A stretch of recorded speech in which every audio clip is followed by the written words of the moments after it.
자, 말씀을 직접 좀 살펴보기 전에 생각을 좀 도와드리기 위해서 이런저런 얘기를 한두 가지만 좀 드려보죠. 요즘 SNS, 뭔지 잘 모르시는 분도 혹시 계시려나요? SNS, 흔히 말하는 온라인 그 커뮤니케이션, 온라인에 소통하는 그런 도구들을 살펴보면 기독교 입장에서 볼 때 참 안타까운 소식들이 요즘 들어 특히 많은 것 같습니다.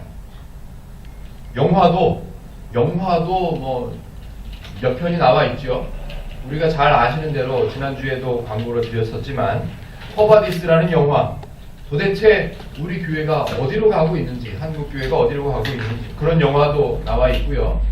제가 지난주에 또 영화를 하나 보니까 홍보하는 영화를 보니까 God is not dead, 신은 죽지 않았다 라고 하는 영화가 또 나와 있더라고요. 그 영화 내용은 종교 철학이나 뭐 이런 걸 가르치는 교수님은 신은 죽었다고 그렇게 학생들한테 가르치는 수업 시간에 한 학생이 거기에 동의하지 못하겠다고, 그래서 그 학기 내내 그 학생하고 논쟁을 하죠. 결국에는 하나님은 죽지 않았다라는 것을 얘기하는 그런 영화도 나와 있습니다. 또 온라인에 보면 아주 좀 뭐라 그래야 되죠? 강한 어조의 문장들이 요즘에 많이 나와 있습니다. 제가 몇 개의 문장을 좀 메모를 해봤는데요. SNS에서 본 내용들입니다. 잘 한번 들어보십시오. 신학 공부 평생 해도 하나님 모를 수 있다. 이게 말이 안 되는 것 같은데 이런 말을 해요. 이런 말이 나와 있어요. 신학 공부를 평생 해도 하나님을 모를 수 있다. 이런 말이 있어요. 이게 실제라면 엄청나게 안타까운 거죠. 구원파, 이단이라 하면서 사실상 구원파적 복음을 선포하고 있다. 엄청난 얘기죠. 이런 얘기들이 온라인에 이렇게 올라와 있습니다. 그런데 안타까워야 되나요? 거기에 좋아요를 누르는 사람들이 무지기수입니다. 엄청나게 많아요. 동의한단 말이죠.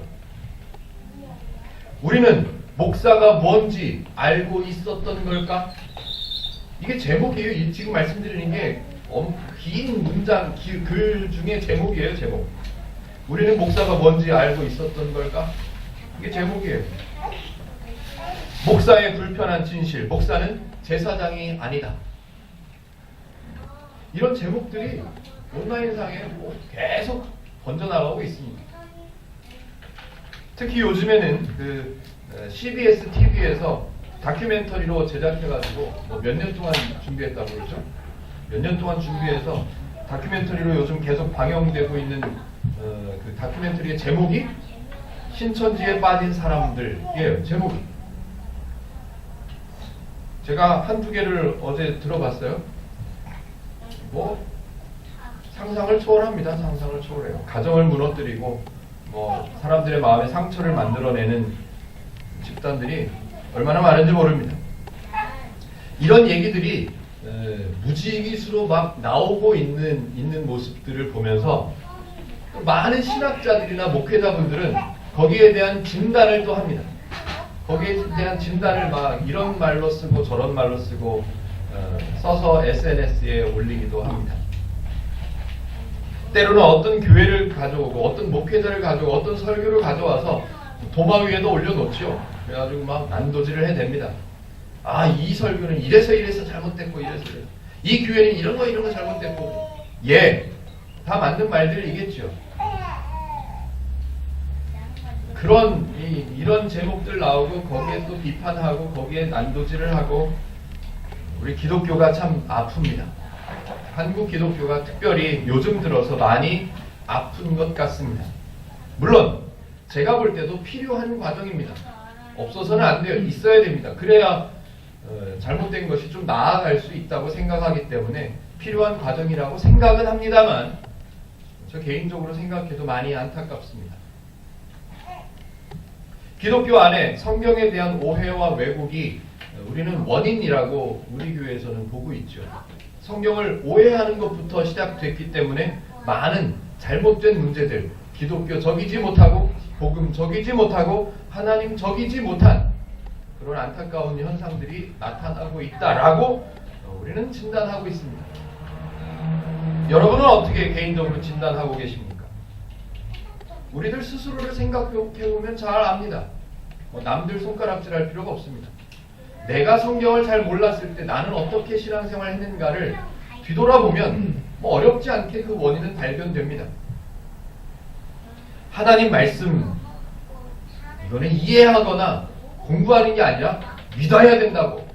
어렸을 때 그렇게 배웠었습니다. 어렸을 때 저는 기도를 해서 자랐기 때문에 하나님의 말씀은 읽어봐서 궁금해하고 의문을 품고 그러면 안 되는 거라고. 무조건 믿어야 된다고. 왜? 하나님의 말씀이니까. 그래서 억지로 막 믿어야 된다고 얘기를 들어왔었죠. 그렇게 배워왔습니다. 거기에다 하나 덧붙이죠. 그 말씀에 순종하는 사람이 복을 받는다고. 그래서 그런 교육과 그런 가르침 속에서 신앙생활을 해왔었죠. 과연 그 말이 맞는지, 하나님의 말씀, 기독교는 이 성경인데 성경을 이렇게 비추어 봤을 때 그 얘기가 맞는 건지를 생각해 볼 생각을 못했어요. 그거가 맞는지를 따져보려고 하면 믿음이 없다고 그래요. 신앙이 아직 부족해서 그렇다고 그래요. 무조건 믿어야 된대. 그 세월이 100년이 넘어오니까 요즘 들어서 이런 제목들이 안타깝고 아픈 제목들이 막 우후죽순처럼 나오고 있습니다. 거기에 또 나는 아니라고, 나는 괜찮다고 또 비판을 합니다. 저희는 절대로 비판하거나 그러지는 않습니다. 다만 우리는 바르게 배워보자 라고 얘기를 하죠.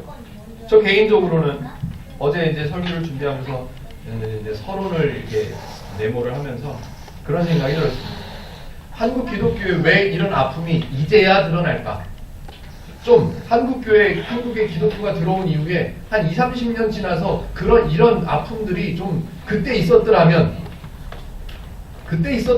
지금은 우리가 기쁘고 행복하고 편안하고 가볍게 기독교인임을 자랑하고 즐거워하면서 그렇게 신앙생활하고 있지 않을까? 그런 아쉬움이 좀 많이 들었습니다. 하나님의 말씀을 어떻게 해석하고 어떻게 가르치고 어떻게 배워야 하는가에 대한 고민을 왜 좀 더 일찍 하지 않았을까? 간단하죠? 성경을 오해했다라는 거에 문제점을 두지 않고 저 사람이 잘못했다, 저 사람의 판단이 잘못됐다, 저 법이 잘못됐다, 그런 것들만 막 손가락질 하다 보니 성경으로 돌아올 생각을 못했던 거죠. 사람들은 성경으로 돌아가자라는 말을 시대마다 부르짖었죠. 그런데 제가 좋아하는 목사님이 그런 말씀을 하시더라고요. 성경으로 돌아오지 말고 성경에서 나가지를 말아라. 그런 얘기를 하시더라고요. 성경에서 나갔기 때문에 돌아와야 된다고 그러는 거 아니냐. 나가지를 마라, 나가지를. 어쩌면 우리에게는 하나님의 말씀을 바르게 배우는 일이 좀 어색할 수 있습니다. 왜냐하면 하나님의 관점으로 성경을 본 적이 없었거든요. 물론 행복누린교회는 2년이 넘었습니다. 성경을 좀 어색하고 힘들더라도 바르게 알아야 된다는 관점으로 걸어온 것이 2년이 좀 넘었습니다. 아무것도 모르고 억지로 믿어야 된다는 말만 듣고 이해가 안 되더라도 납득이 안 되더라도 그냥 믿어야 된다는 말만 듣고 신앙생활을 열심히 하는 것이 좋을까? 그게 맞을까? 아니면 고민하고 좀 부담스럽고 좀 어색하더라도 더 배우고 더 이해해서 하나님의 말씀을 아는 것이 중요할까? 여러분들이 판단해 보십시오. 행복누린교회에서는 매 주일마다 하나님의 말씀인 성경을 바르게 배워야 한다고 배우고 있습니다. 머리를 쓰는 거죠. 아무 생각 없이 들으면 절대로 안 됩니다.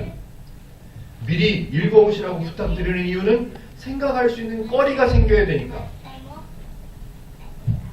그래서 저희 교회에서는 열심히 일하자는 얘기를 안 합니다. 왜? 생각을 해야 되는 교회가 일한다고 생각을 안 하면 우리도 행복누린교회 10년 지나면 그런 얘기가 나오겠죠. 행복누림교회 포바디스 과연 행복누림교회 어디로 가는가? 뭐 그런 얘기 또 해야 되겠죠. 우리도 말씀으로 10년 뒤에 다시 돌아오지 말고 말씀에서 나가지 않으려고 애를 써주시면 참 좋겠습니다. 특별히 저와 여러분들은 요즘에 2015년을 들어서 마태복음을 보고 있습니다. 마태복음. 복음의 의미를 다시 한번 마음에 새기고 복음의 의미를 다시 한번 바르게 정립하는 기간이죠. 더군다나 지난주에는 우리의 오해가 깊었던 율법에 대한 이야기가 있었습니다. 율법. 어마어마한 얘기죠. 율법. 하나님께서 하나님의 백성에게 주신 율법, 그리고 사람들이 사회에서 살아가면서 필요하다고 생각해서 만들어낸 법, 이거의 차이점을 제가 지난주에 아주 주구장창, 이런 단어를 쓰면 안 되죠. 아주 열심히 제가 설명을 드렸었습니다. 하나님께서 하나님의 백성에게 주신 율법하고 사회에서 사람들이 살아가면서 필요해서 만들어낸 법하고는 달라도 너무 다르다고, 완전히 다르다고. 왜?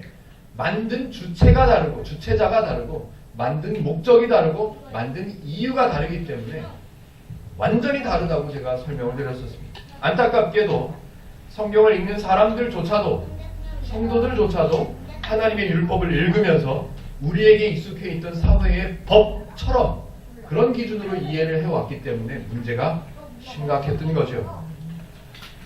하나님께서 하나님의 백성에게 주신 율법, 간단하게 말씀드리면 가만히 내버려두면 잘 살아갈 수 있는 사람들인데 하나님께서 율법을 주시고 명령을 주셔서 그 율법을 지키지 않는 사람, 명령을 순종하지 않는 사람은 벌을 주시려고, 그런 기준으로 율법을 주신 게 절대로 아니라고 말씀을 드렸습니다. 가만히 내버려두면 하나님과의 관계가 끊어져 있는 상태, 죄인의 상태로 그대로 내버려두면 결국은 사망으로, 결국은 아픔으로, 결국은 상처로 갈 수밖에 없는 사람들에게 하나님은 은혜로, 선물로 율법을 주셔서 하나님과 동행하는 사람으로 세워주셨다는 것이 율법이에요. 사회에서 만든 법은 다르죠? 가만히 내버려두면 그 사람 혼자서 살아가면 되는데 법을 만들어가지고 다른 사람들에게 피해를 주지 말자는 원칙으로 법을 만들어서 그 사람이 잘했냐 잘못했냐를 따져서 벌을 주죠. 하나님은 사람들을 향해서 벌을 주시기 위한 율법을 만드신 적이 없습니다. 사람들은 스스로 단절된 하나님과의 관계, 스스로 그 단절된 하나님과의 관계를 회복할 수 있는 능력이 없기 때문에, 그런 생각조차가 없었기 때문에 하나님께서 하셔야죠. 하나님의 일은 하나님께서 하십니다. 따라서 하나님은 그 사람에게, 하나님과 사람 사이에 끊어져 있는 관계를 회복해 가는 데 있어서 어떤 일이 필요할 때 그 필요한 일을 사람에게 요구하거나 조건을 제시하거나 명령하시는 일이 있어서는 안 됩니다. 있을 수가 없습니다. 왜? 사람이 그걸 할 수 있다는 가능성이 없다는 것을 하나님이 제일 잘 아시는 분이시기 때문에. 그래서 하나님은 사람을 구별하십니다. 이 사람과 이 사람을 분명하게 구별하세요. 그런데 그 구별하는 기준이 하나님이 사람이 죄인이라는 것을 아시기 때문에 죄의 원리로는 아무것도 구별하지 않으세요. 하나님의 원리 딱 한 가지만 적용하시지 그 외에 어떤 것으로도 하나님은 사람과 사람을 구분하지 않으십니다. 잘생긴 사람과 못생긴 사람을 만약에 하나님께서 구별하셔서 잘생긴 사람을 사랑하신다면 저만 사랑을 받지 않습니다. 하나님은 절대로 착한 사람, 나쁜 사람, 돈 많은 사람, 돈 없는 사람, 건강한 사람, 건강하지 못한 사람을 구별하지 않습니다. 딱 한 가지. 하나님께서 사람을 구별하시는데, 사람을 구별해서 대해주시는데 딱 한 가지 그 기준이 뭐냐 하면 죄인이냐 죄인이 아니냐, 그 기준입니다. 하나님을 아는가 하나님을 알지 못하는가, 그 기준으로만 구별하십니다. 조금 더 가볼까요? 하나님을 아는 사람은 내버려 두세요. 행복함을 누리면서 살아갈 수 있는 사람이니까 내버려 두세요. 하나님을 모르는 사람 구별해내셔서 그 사람들에게 은혜를 주시죠. 하나님은 상 주고 벌 주시는 분이 절대로 아니십니다. 도덕적으로 깨끗한 사람, 도덕적으로 깨끗하지 못한 사람을 구별해내서 하나님께서 상을 주고 벌을 내리신다는 내용이 절대로 성경에는 등장해서는 안 됩니다. 등장하지 않습니다. 등장할 이유가 없습니다. 그런 내용이 소개되는 곳이 성경에 있으면 말이 안 됩니다. 하나님 스스로가 스스로의 원리를 부인하시는 게 되어버리는 거예요. 하나님을 소개하고 천국을 설명하고 하나님의 은혜가 무엇인지를 설명하는 내용이 성경에는 등장합니다. 그래서 하나님은 그 두 부류의 사람들을 비교해서 설명하시는데 어떻게? 하나님과의 관계가 끊어져 있는 상태의 사람들의 모습을 설명하고 또 하나님과의 관계가 회복된 이후의 사람의 모습을 설명하죠. 그걸 비교해봐서 알 수 있도록 설명해 내시는 말씀이 마태복음에 기록되어 있다는 말씀입니다. 지난주 2주 전에 13절을 봤었죠. 4장 13절이었나요? 5장 13절을 봤었죠. 너희는 세상의 소금이니. 절대로 예수님은 사람들에게, 제자들에게 너희는 세상의 소금이 되어야 된다라는 명령을 주신 게 아니라고 했습니다. 너희는 세상의 소금이니 소금으로 하나님께서 만들어 놓으셨다는 것을 가르쳐 주고 계시는 내용이지 절대로 소금이 되어야 된다는 명령을 주신 게 아닙니다. 그런데 안타깝게도 많은 교회들이 그렇게 말하죠. 오늘 본문에 마태복음 5장 13절에 너희는 세상의 소금이니 라고 말씀하셨기 때문에 우리는 세상에서 소금의 역할을 감당해야만 합니다. 더 희생하고 더 수고하고 더 봉사하고 더 선견해서 세상의 소금의 역할을 감당해야 됩니다. 이게 하나님의 명령입니다 라고 생각하죠. 아니요, 그렇지 않습니다. 죄인이었던 사람들에게 하나님과의 관계가 끊어져 있던 사람들을 회복해 내셔서 그렇지 민서야? 네, 그렇지. 그래서 소금이 되어버린 소금으로 만들어 놓으신 상태를 설명하는 거예요. 절대로 너희들은 소금의 맛을 잃어버릴 수가 없다. 왜? 소금의 짠맛이 없으면 그걸 소금이라고 부르지를 않아요. 그런데 예수님은 소금으로 얘기를 하세요. 너희는 소금이야. 짠맛을 잃어버릴 수가 있다 없다? 없다. 하나님께서 소금으로 만들어 놓으셨어요. 성도로 만들어 놓으셨어요. 버림받을 수 없고 밟힘을 받을 수 없는 존재로 만들어 놓았다고 설명하시는 말씀이지 절대로 소금이 되어야 된다는 명령이 아니라고 했습니다.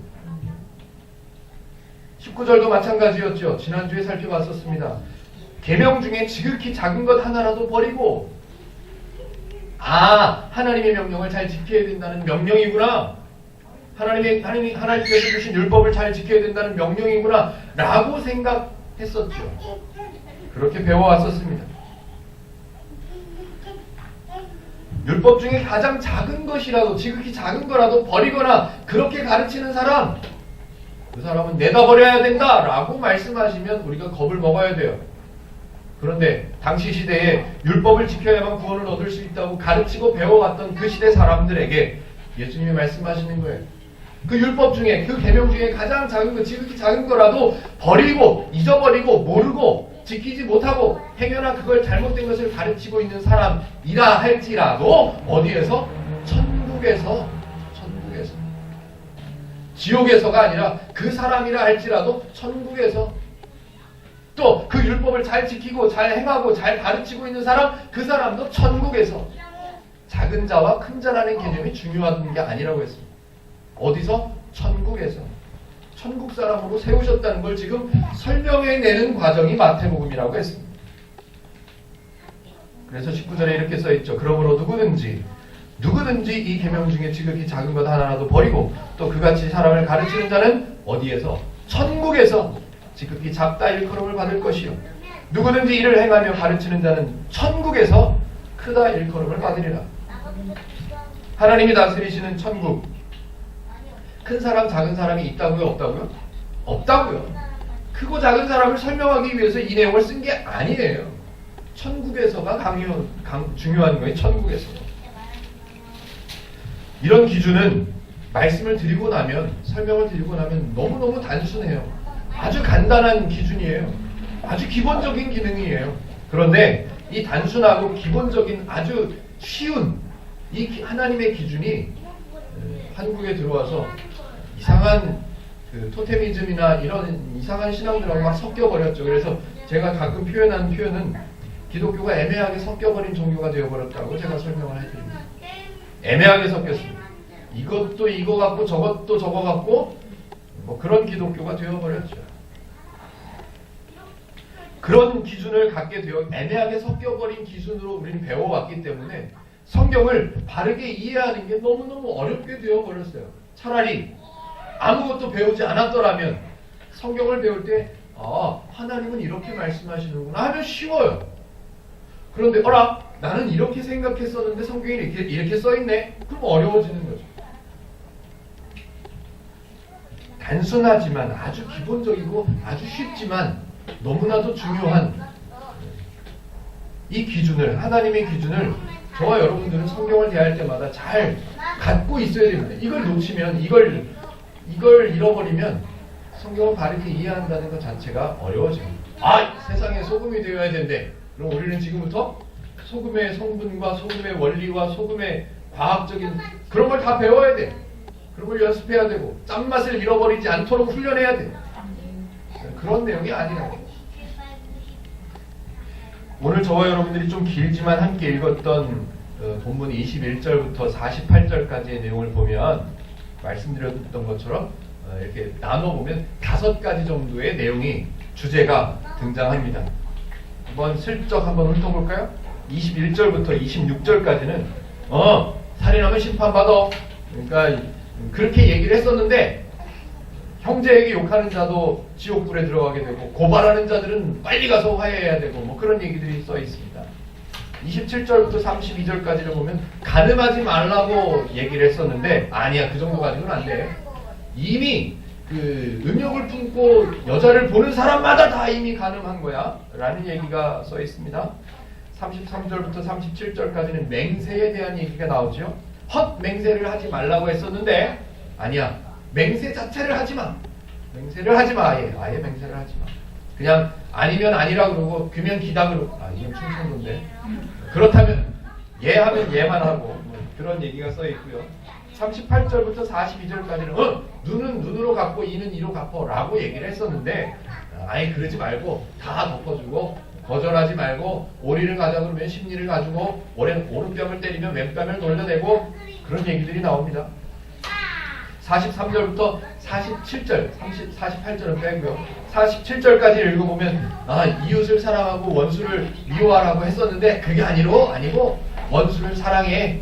그런 얘기들이 나옵니다. 그래서 5가지의 주제들이 이렇게 반복돼서 소개되고 있습니다.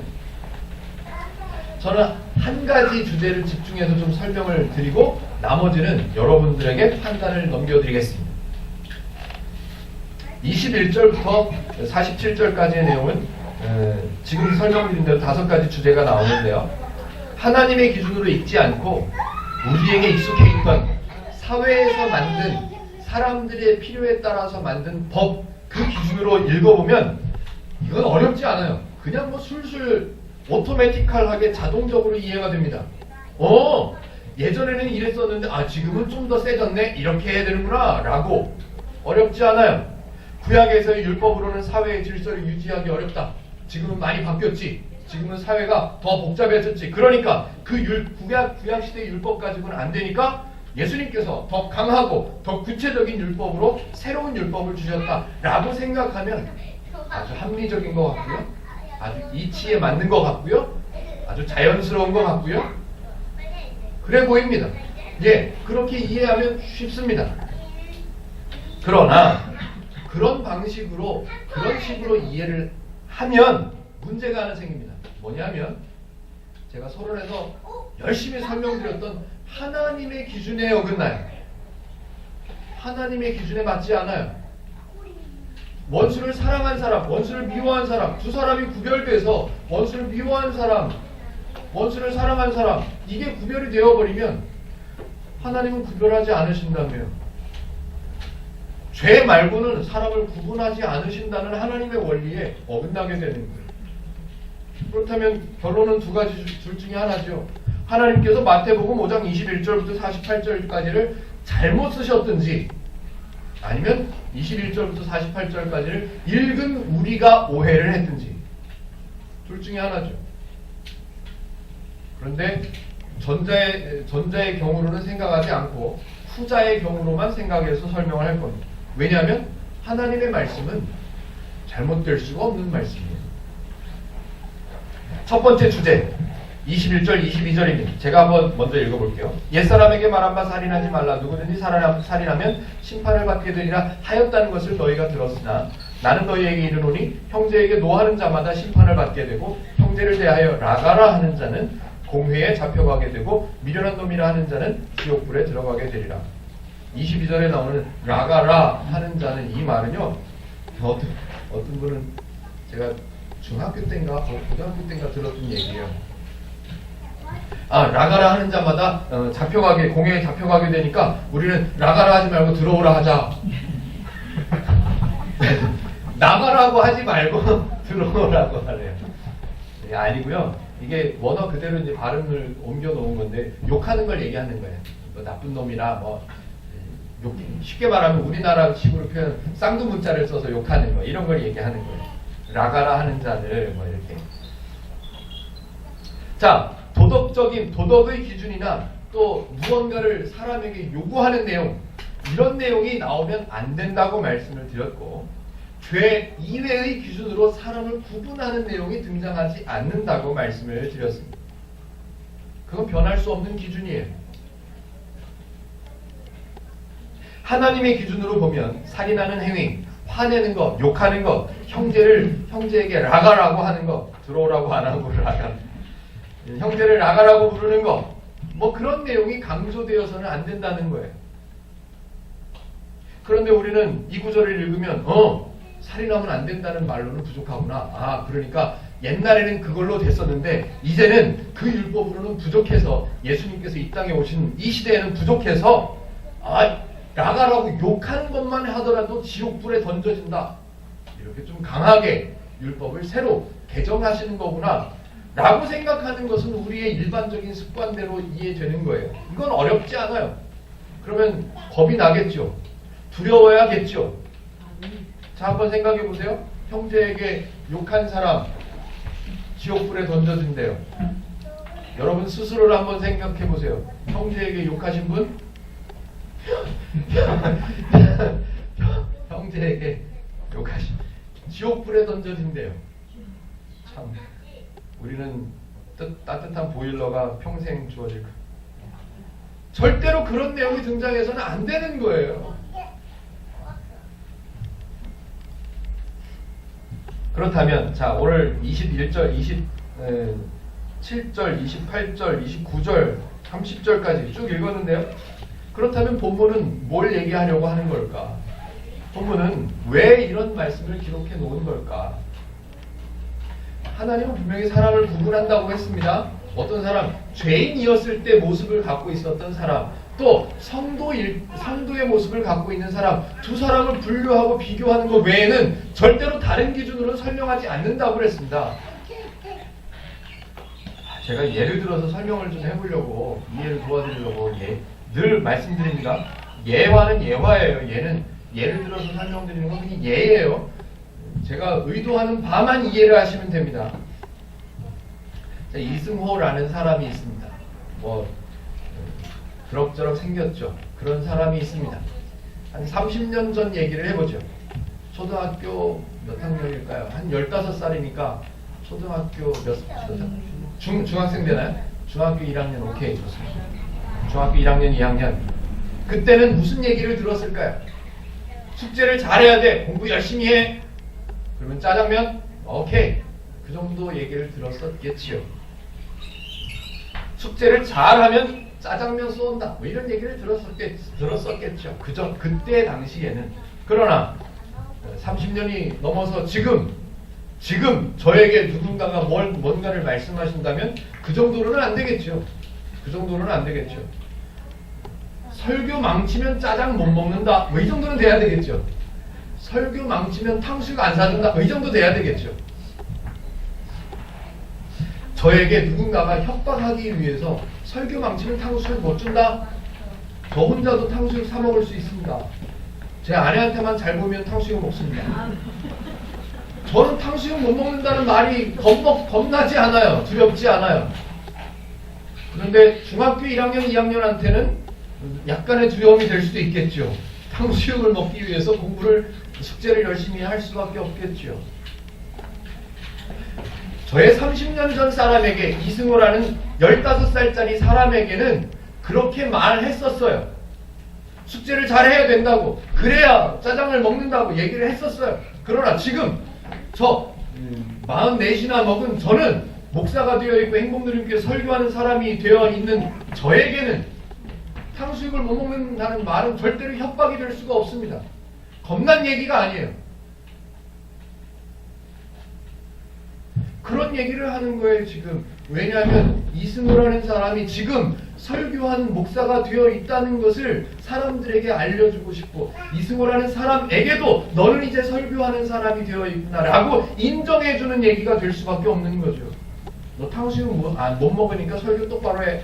이런 얘기가 아니에요.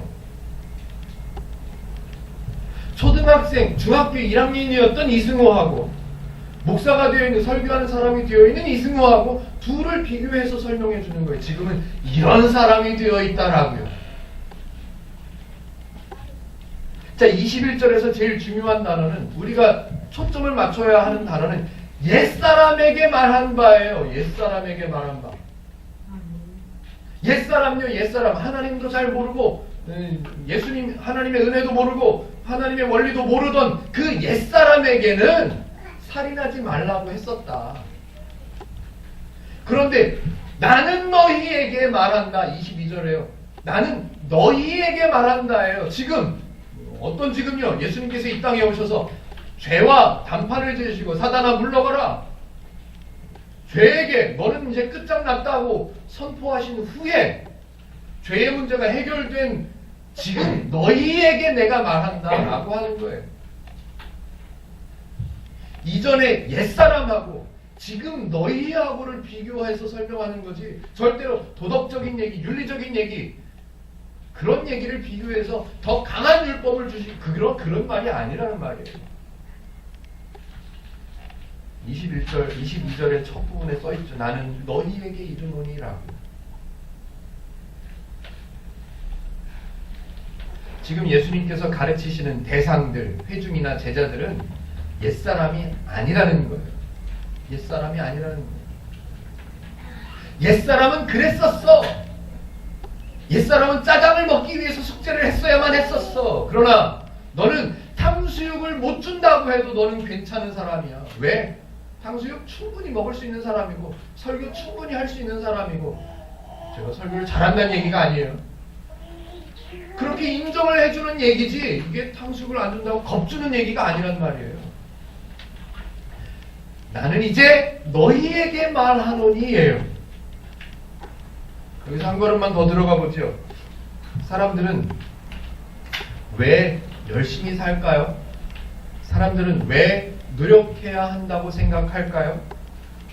사람들이 열심히 노력하고 열심히 애를 써서 좀 그 열심과 그 성실함이 지나치게 되면 남들을 욕하기도 하고요, 남들을 때리기도 하고요, 이기적인 생각도 해야 되고요. 왜 그럴까요?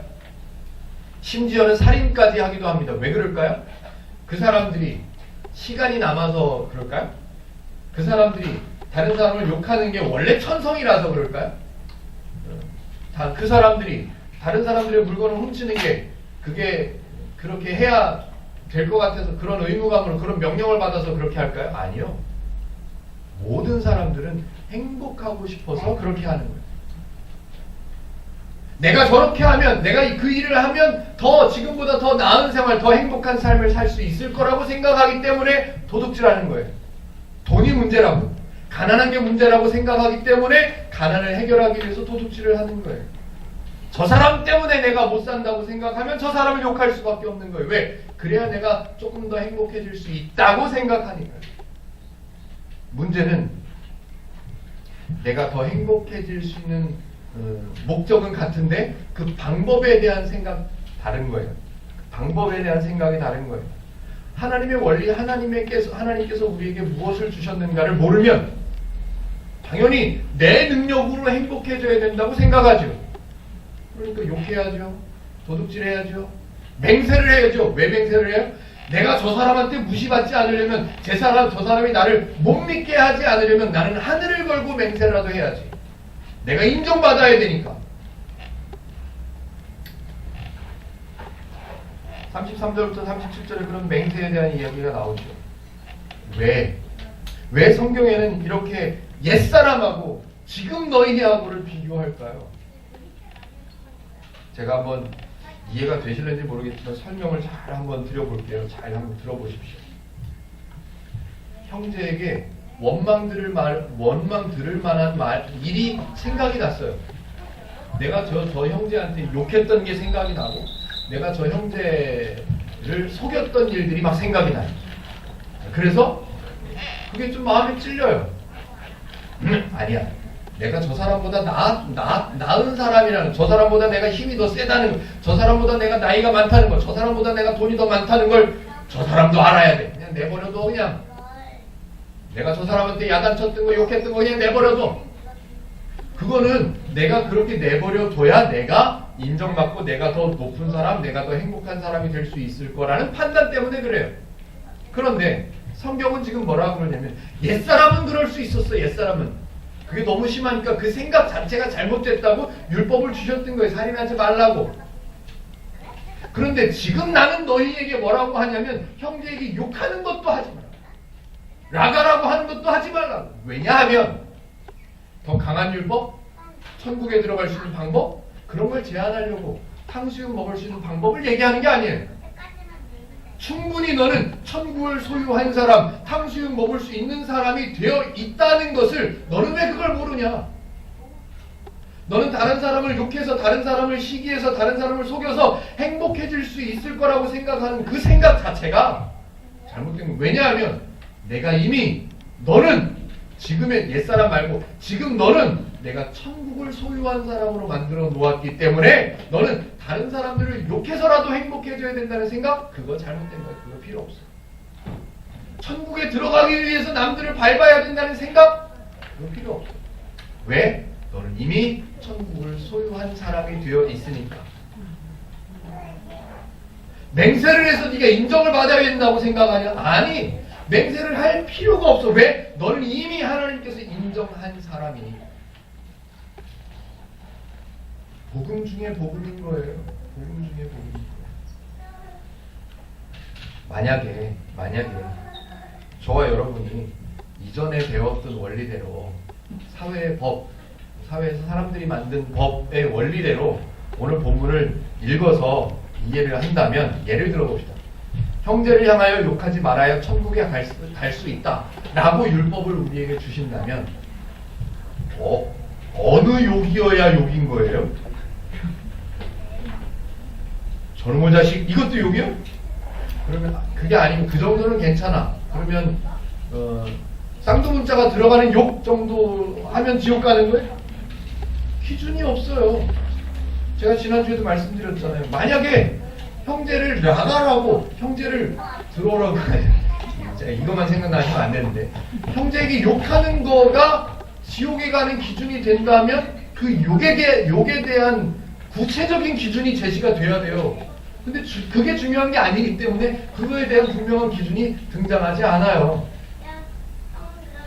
몇 번 욕하면 지옥 가요?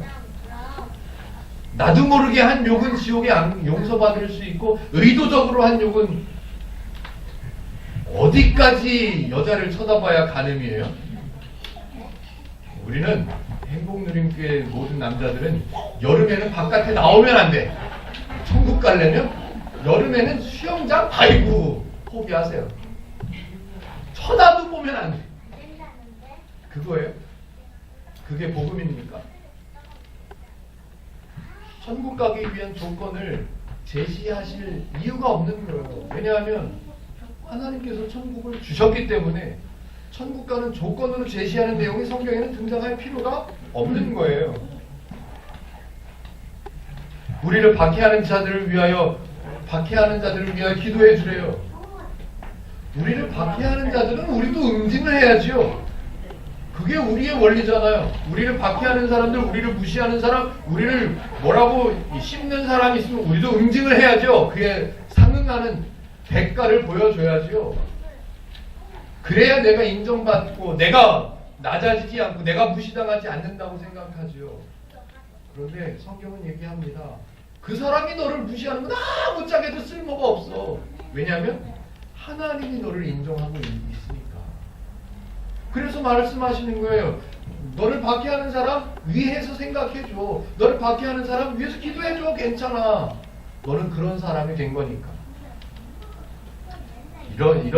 이런 식으로 설명을 해주면 다른 사람을 미워하지 말고, 성도들은, 기독교인들은 다른 사람 미워하지 말고 도와주고 용서해주고, 그래야 되는구나. 욕하지도 말고 라가라고 하지도 말고, 간음하면 안 되고, 이혼해도 안 되고, 맹세하면 안 되고, 오른뺨을 때리면 왼쪽 뺨을 억지로라도 돌려내야 되는구나.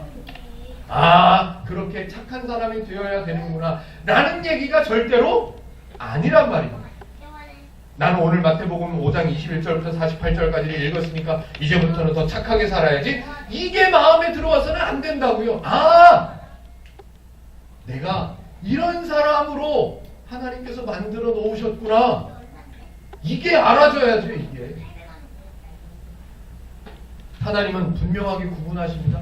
죄인이었던 사람이었는데 이제 너희는 욕하지 않아도 되고, 시기하지 않아도 되고, 살인하지 않아도 되고, 맹세하지 않아도 되고, 간음하지 않아도 되고, 그런 사람이 되어 있는 거야. 그 얘기를 하는 거예요.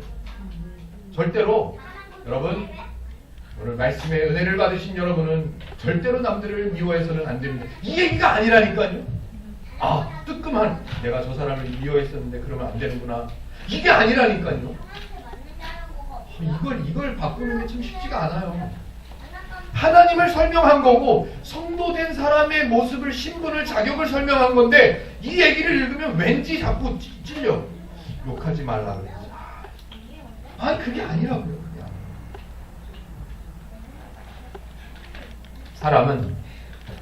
사람을 창조하신 하나님의 원리, 하나님의 방법, 하나님과의 관계가 회복된 사람으로 살아가는 것이 가장 정확한, 명확한 행복, 가볍게 사는 방법, 풍성하게 사는 방법이에요.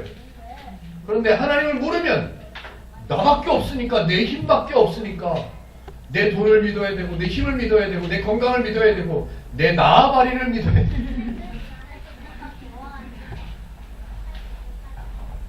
우리는 사람이고, 어떤 사람? 성도인 사람입니다. 하나님께서 이미 저와 여러분들을 위해서 생명을 던져주셨고, 구원을 완성해 주신 그 은혜를 받은 저와 여러분들은 성도인 것이 분명합니다. 저와 여러분들을 성도로 불러주시고 세워주시고 인정해주신 그 하나님은 온전하신 분이세요. 완전하신 분이세요. 잘못될 이유가 없고 부족함이 없으신 분이세요. 그 하나님이 저와 여러분에게 마태복음에서 뭐라고 하냐면, 내가 네 아버지야. 아들은 아버지를 닮는다고 하잖아요. 아버지의 모든 권한, 아버지의 모든 성품은 아들이 마음껏 누릴 수 있는 거예요. 저희 아들은 저희 집에 와서 어떻게 하면 밥을 얻어먹을까 고민하지 않습니다. 저희 집의 아들은 저희 집이 지가 없을 때 이사를 했음에도 불구하고 아무 거리낌 없이 들어와요. 자기가 집세 내는데 한 푼도 안 보탰음에도 불구하고 그냥 들어와요. 그리고 지방을 찾아요. 돈 한 푼 안 냈으면서. 그게 아들인 거예요. 아버지가 갖고 있는 모든 것을 누릴 수 있는 사람, 그 사람을 아들이라고 해요. 근데 하나님은 스스로를 아버지라고 부르세요. 나는 너의 아버지라고. 내가 온전하니까 이 온전함은 네 거야 라고 말씀하시는 거예요. 그래서 마지막 절에 이렇게 써있지요. 그러므로 하늘에 계신 너희 아버지의 온전하심과 같이 너희도 온전하라. 야, 너희는 온전해져야 돼 라는 명령이 절대로 아니라고요. 우리도 온전해지기 위해서 더 열심히 기도해야 되는구나, 더 열심히 신앙생활에 더 열심히 헌신하고 더 열심히 헌금하고 그래야 되는구나 라는 말이 절대로 아니라고요. 그래서 오늘 설교의 제목을 제가 뭐라고 써놨죠? 저도 봐야죠. 설교의 제목, 아버지의 온전하심과 같이. 저와 여러분들은 온전함을 위해서 열심히 달려가야 되는 사람이 아니에요. 아버지가 온전하시니까 우리 보고 아들이래요, 우리 보고 딸이래요. 그러면 우리는 그 하나님의 온전하심이 있는 거예요.